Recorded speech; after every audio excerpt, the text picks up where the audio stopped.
నమస్కారం, నా పేరు దూదేకుల కాశీం. మాది నంద్యాల జిల్లా ఆనాల గ్రామం కాపురస్తుంది. నేను గత రాజశేఖర రెడ్డి వీరాభిమానిగా ఉన్నాను.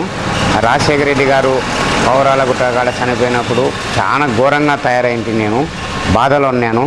మా జగనన్న వస్తే మీటింగ్ పెట్టి తలకు నా మనసు కరిగి చాలా బాధగా వేసింది. అందరూ ఏదేదో చెప్తుంటే జగనన్న గురించి ఆయన వాగ్దానం కోసం మా దేవునికి కోరుకొని మా జగనన్న సీఎం కావాలా అని నేను చెప్పులు ఇరిచి ఉన్నాను. 14 ఏళ్ళు అట్టనే తిరుగుతానే నేను అరణ్యవాసం లెక్క. 2019లో జగనన్న సీఎం అయినాడు, కానీ మాకు అవకాశం దొరకలేదు. చాలా బాధగా ఉన్నాయి. కానీ ఎంత ఎండ వాన గాలికి అన్నిటికీ తిరిగినాను. వ్యవసాయం చేసుకుంటా ఉన్నా కానీ అందరూ అడుగుతానే కానీ నేను జగనన్నను సీఎం కలిసేంత వరకు చెప్పులు వేసుకోనని వాగ్దానం చేసింటి. నిన్న అవకాశం మా శిల్ప రవెన్న గారు అవకాశం ఇచ్చి స్వయాన తోలుకపోయి నాకు అన్న ఫలానా కాశీం మన వీరాభిమాని అన్న అని చెప్పి స్వయానని చెప్పినాక నాకు చెప్పులు వేసుకున్నాను. ఇక నా చెప్పులు రాజశేఖర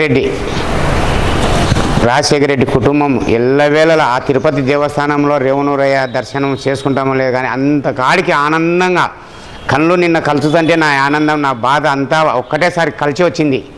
సంతోషం తట్టుకోలేకున్నాను, అటు దుఃఖాన్ని తట్టుకోలేకున్నాను. కళ్ళు అట్టయిపోయినాయి. చాలా సంతోషంగా ఉంది. జగనన్న మళ్ళీ జగనే సీఎం అవుతాడు. నిరుపేదలకు బాగా సాయం చేస్తున్నాడు. అమ్మ ఒడి రైతు భరోసా అన్నీ వేసినాడు. బాగా సంతోషం ఉంది. నా పిల్లలు కూడా గవర్నమెంట్ స్కూళ్ళలో చదువుతున్నారు.